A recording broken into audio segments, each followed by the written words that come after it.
നമ്മുടെ പ്രിയങ്കരനായ ക്യാപ്റ്റൻ സലാഹുദ്ദീൻ സാഹിബ്, ബഹുമാന്യനായ ശ്രീ ദിനേശ്, ഇവിടെ സന്നിഹിതരായിട്ടുള്ള എൻ്റെ സഹപ്രവർത്തകയായ പ്രവീണ ഹബീബ്, അതുപോലെ തന്നെ റഷീദ് മാഷ്, ജാഫർ മാഷ്, മറ്റ് മുസ്തഫ മാഷ് ഉൾപ്പെടെ ഇതിൻ്റെ ജീവാത്മാക്കളും പരമാത്മാക്കളുമായി നിൽക്കുന്ന ഇവരൊക്കെയാണ് ഇതിനെ, ഫാറൂഖും അതുപോലെ തന്നെ ഷുക്കൂർ തുടങ്ങിയ എല്ലാവരും ഉണ്ട്.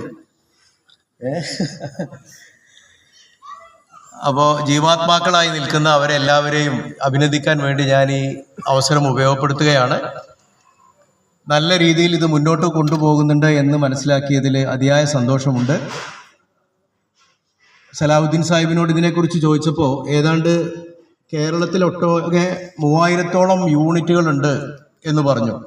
ആ 3000 ഇൻറ്റു ശരാശരി ഒരു 75 അംഗങ്ങളെ കൂടി നമ്മൾ കൂട്ടുകയാണെങ്കിൽ തന്നെ ഏതാണ്ട് 2.25 ലക്ഷം ആളുകൾ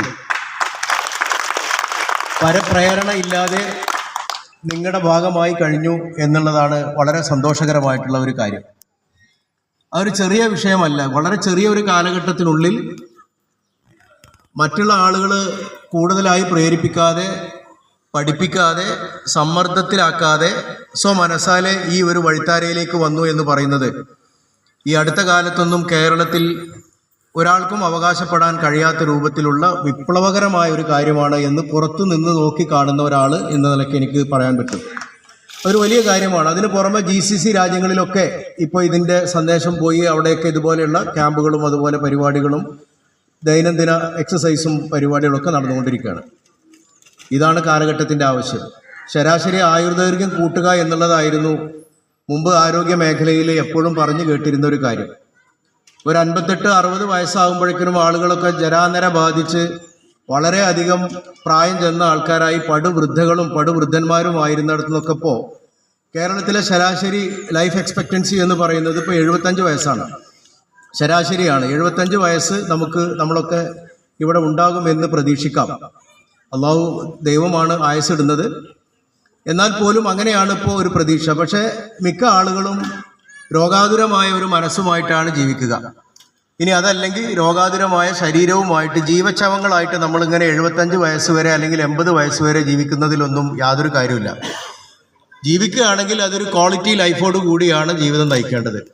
മനസ്സ് ദുർബലമാകാൻ പാടില്ല. സുശക്തമായിട്ടുള്ള ഒരു മനസ്സും സുശക്തമായിട്ടുള്ള ഒരു ശരീരവുമാണ് വേണ്ടത്. തീരെ ദുർബലമായ ഒരു ശരീരത്തിൽ വളരെ ശക്തമായിട്ടുള്ള ഒരു മനസ്സുണ്ടായിട്ട് എന്താ കാര്യം? തീരെ ദുർബലനാണ്, ആരോഗ്യപരമായിട്ട് വളരെയധികം അവശതകൾ അനുഭവിക്കുന്ന ഒരാൾ. പക്ഷെ മനസ്സ് പലതിനും കൊതിക്കുന്നുണ്ട്.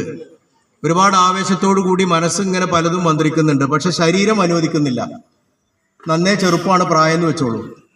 അതേ സമയത്ത് നല്ല രോഗദൃഢഗാത്രനായിട്ടുള്ള ഒരാൾ, പക്ഷെ മനസ്സ് ദുർബലാണ്.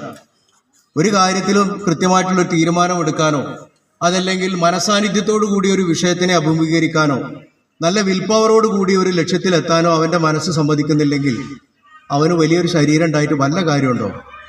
അപ്പോൾ ആരോഗ്യമുള്ള മനസ്സും ആരോഗ്യമുള്ള ശരീരവും ഉണ്ടായിരിക്കണം. ആരോഗ്യമുള്ള ശരീരത്തിൽ ആരോഗ്യമുള്ള മനസ്സുണ്ടാകും എന്ന് നമ്മൾ പഠിച്ചിട്ടുണ്ട്. ചെറുപ്പം മുതലേ പാടിപ്പടിഞ്ഞ ഒരു കാര്യമാണത്.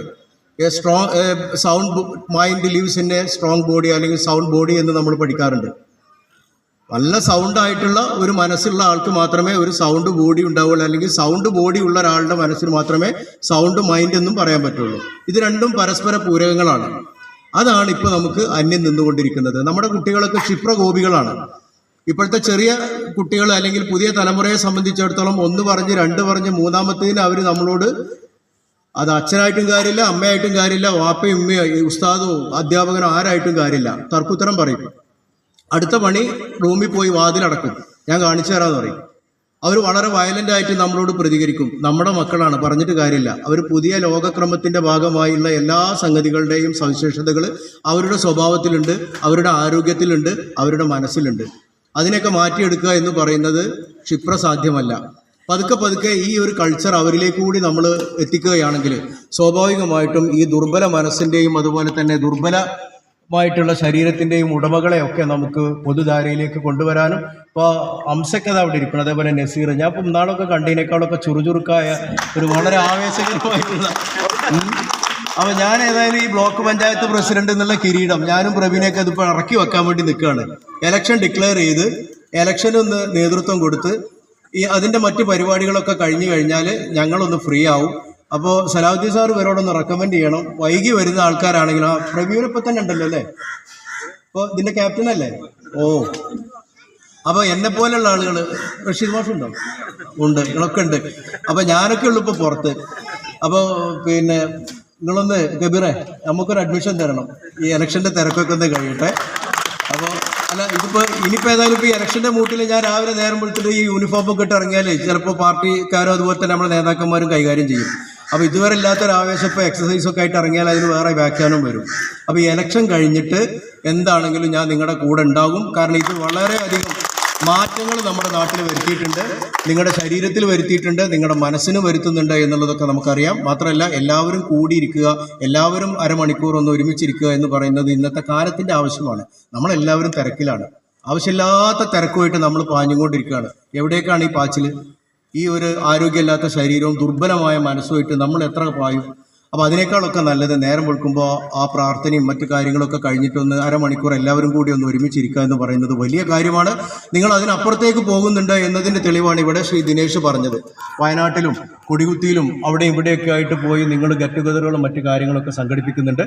ഏതായാലും അതൊക്കെ നല്ല കാര്യങ്ങളാണ്. കാലം ആവശ്യപ്പെടുന്ന രൂപത്തിലുള്ള കായികമായിട്ടുള്ള മാനസികമായിട്ടുള്ള പരിവർത്തനത്തിന് വേണ്ടിയുള്ള വിഷയങ്ങളുമായിട്ടാണ് നിങ്ങൾ മുന്നോട്ട് പോകുന്നത്.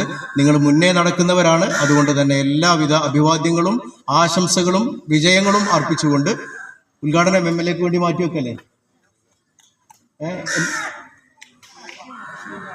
അപ്പോൾ ഓക്കെ. അപ്പോൾ സലാഹുദ്ദീൻ സാറിൻ്റെ ക്ലാസ്സാണ് ഇത്, ഇവിടുത്തെ ഇന്നത്തെ മെയിൻ അജണ്ട എന്ന് പറയുന്നു. അദ്ദേഹത്തിൻ്റെ ക്ലാസ്സിന് വേണ്ടി നമ്മളെല്ലാവരും ആകാംക്ഷയോടുകൂടി കാത്തിരിക്കുകയാണ്.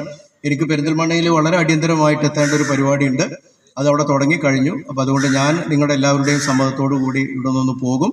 അപ്പോൾ സലാഹുദ്ദീൻ സാറിൻ്റെ ക്ലാസ്സിന് വേണ്ടി നിങ്ങളെല്ലാവരും കാതോർക്കുക.